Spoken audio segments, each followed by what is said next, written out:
Supreme court में जूते फेंकने की क्या है पूरी कहानी। भारत का सुप्रीम कोर्ट, जो संविधान का संरक्षक और न्याय का सर्वोच्च मंदिर माना जाता है, हमेशा से ही लोकतंत्र की रीढ़ रहा है। यहाँ हर निर्णय न केवल कानूनी किताबों में दर्ज होता है, बल्कि समाज की चेतना को भी झकझोरता है। लेकिन 6 अक्टूबर 2025 को, जब सूरज की किरणें दिल्ली की धुंधली सुबह को चीर रही थीं, सुप्रीम कोर्ट के कोर्ट नंबर 1 में एक ऐसी घटना घटी जिसने पूरे देश को स्तब्ध कर दिया। एक वकील, जो स्वयं को कानून का सिपाही कहता था, ने मुख्य न्यायाधीश CJI जस्टिस भूषण रामकृष्ण गवई की ओर जूता फेंकने की कोशिश की। यह केवल एक व्यक्तिगत आक्रोश नहीं था, बल्कि धार्मिक संवेदनशीलता, जातिगत पूर्वाग्रह और न्यायिक गरिमा पर गहरा प्रहार था। सनातन का अपमान नहीं सहेंगे, यह नारा जो वकील के मुंह से निकला, एक ज्वालामुखी का लावा बनकर उमड़ा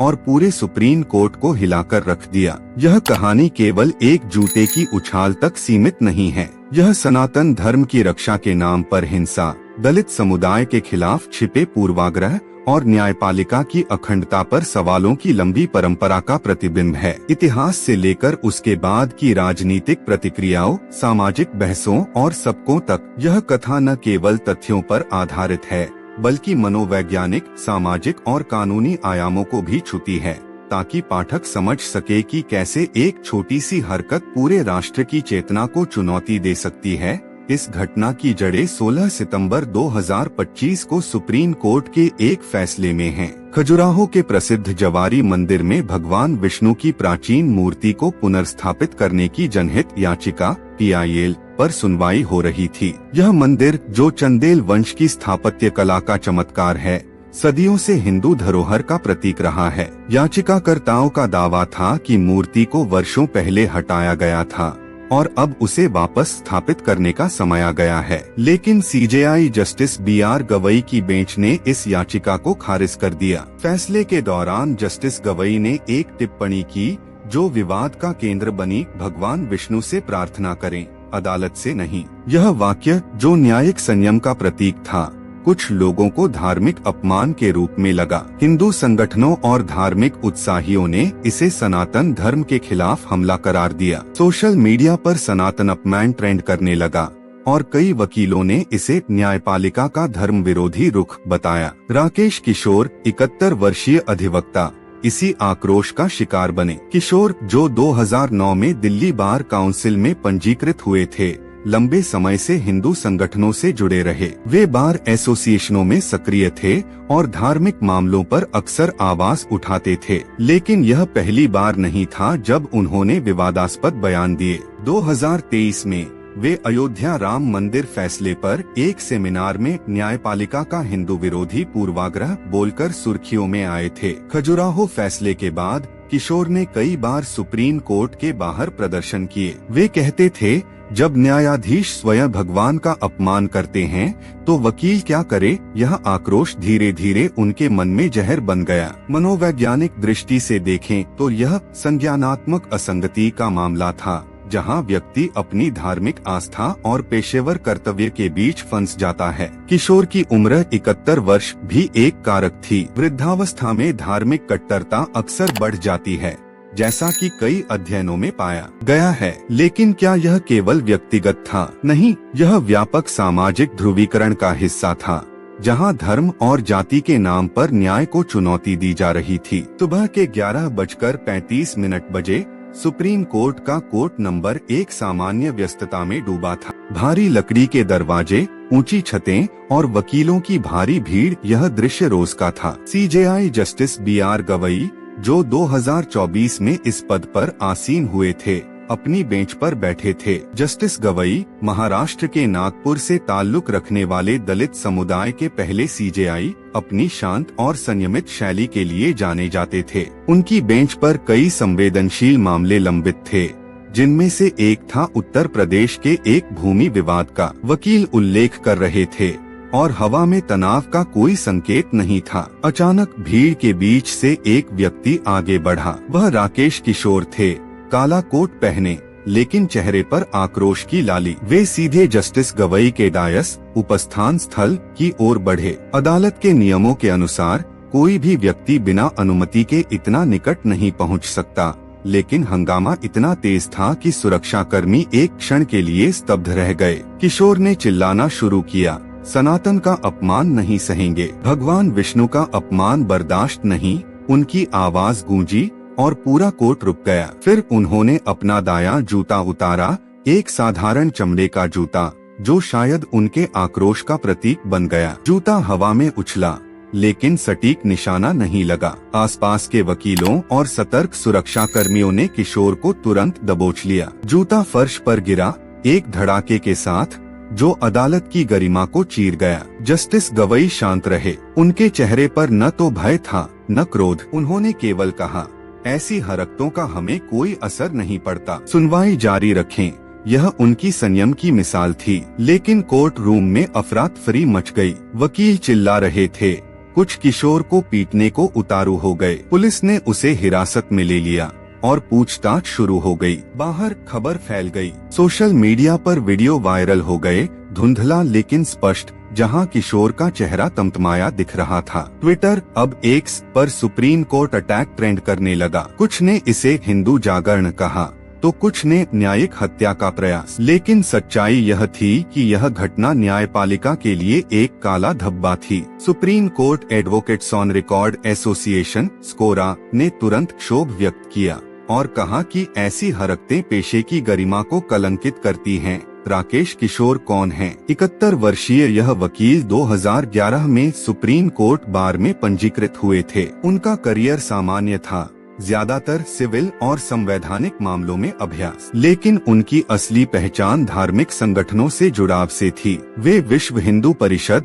(VHP) और बजरंग दल के कार्यक्रमों में भाषण देते थे। 2019 में वे CAA विरोधी प्रदर्शनों के खिलाफ एक रैली में हिंदू एकता का नारा लगाते पकड़े गए। किशोर की पत्नी, एक पूर्व स्कूल शिक्षिका, ने हमेशा कहा कि उनका पति धर्म के लिए जीता है। लेकिन पड़ोसियों के अनुसार वृद्धावस्था में उनकी सेहत खराब हो रही थी, डायबिटीज और उच्च रक्तचाप। शायद यही तनाव उनके आक्रोश को बढ़ा रहा था। पूछताछ में किशोर ने अजीबोगरीब बयान दिया, मैंने नहीं किया, भगवान ने करवाया। सनातन की रक्षा के लिए यह आवश्यक था। यह दावा मनोवैज्ञानिक विशेषज्ञों को चौंका गया। डॉक्टर राम मनोहर लोहिया अस्पताल के एक मनोचिकित्सक ने कहा, यह डेल्यूजन डिसऑर्डर का लक्षण हो सकता है, जहां व्यक्ति अपनी क्रिया को दिव्य आदेश मान लेता है। किशोर का बचपन मध्य प्रदेश के एक छोटे शहर में बीता, जहां वे RSS शाखाओं से जुड़े। 1990 के दशक में बाबरी विध्वंस के बाद उनकी कट्टरता बढ़ी। वकील बनने के बाद वे कई धार्मिक PIL दाखिल कर चुके थे, जैसे गौरक्षा कानूनों पर। लेकिन सुप्रीम कोर्ट में यह उनकी पहली ऐसी हिंसक हरकत थी। Bar council of India (BCI) ने तुरंत एक्शन लिया। 6 अक्टूबर की शाम को उन्होंने किशोर को निलंबित कर दिया। नोटिस में कहा गया, प्रथम दृष्टया यह गंभीर कदाचार है, 15 दिनों में जवाब दें, वरना स्थायी निलंबन। सुप्रीम कोर्ट बार एसोसिएशन ने उनकी अस्थायी सदस्यता रद्द कर दी। किशोर की गिरफ्तारी हुई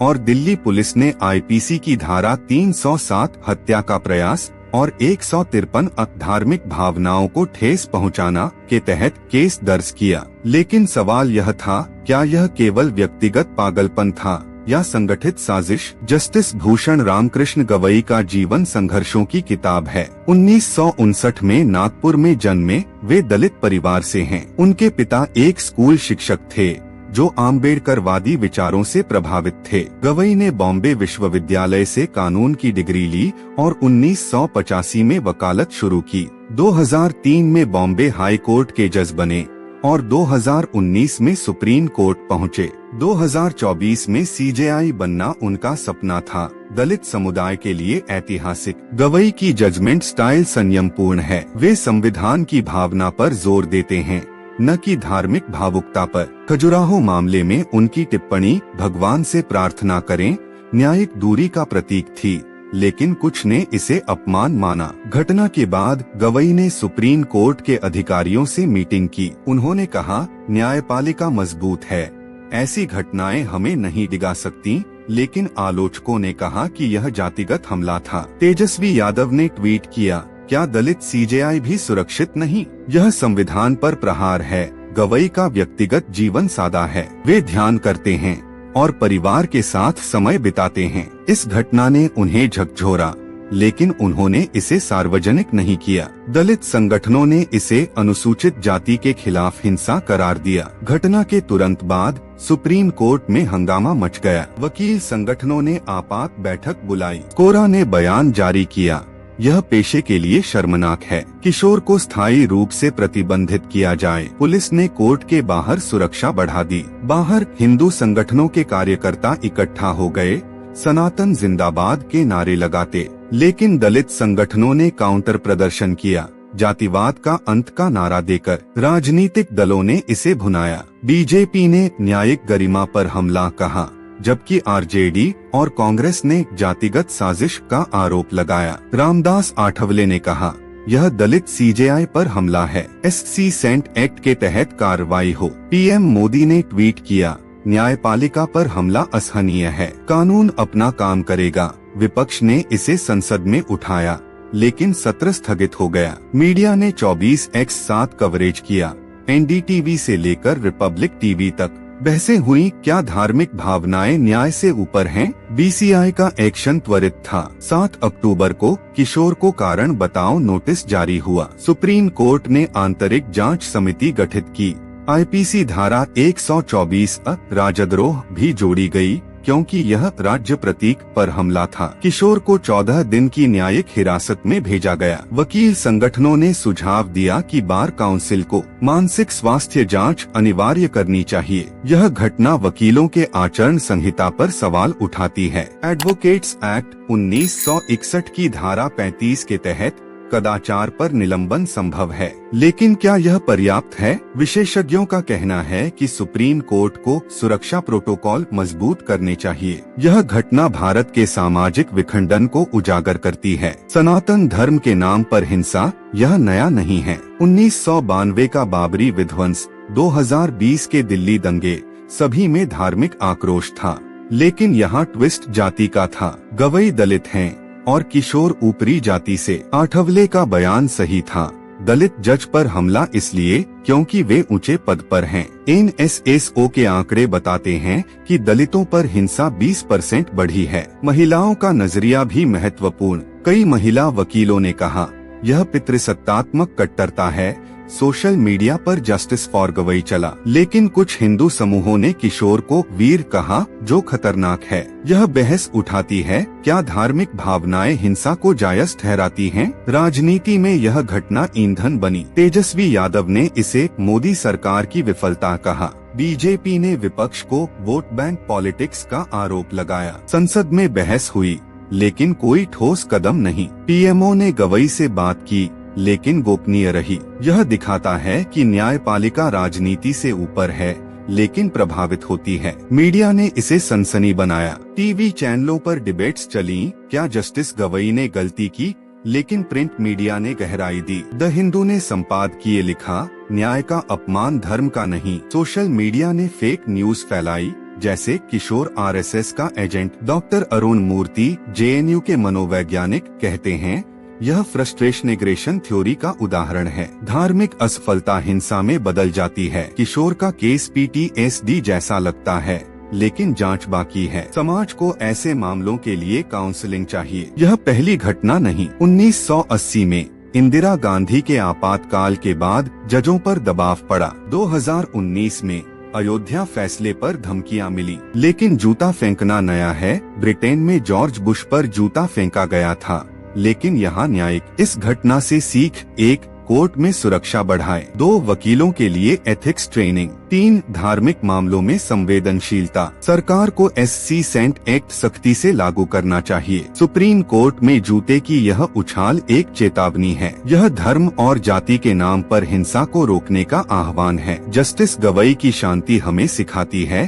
कि संयम ही न्याय है। आशा है यह घटना समाज को एकजुट करे, न कि विखंडित।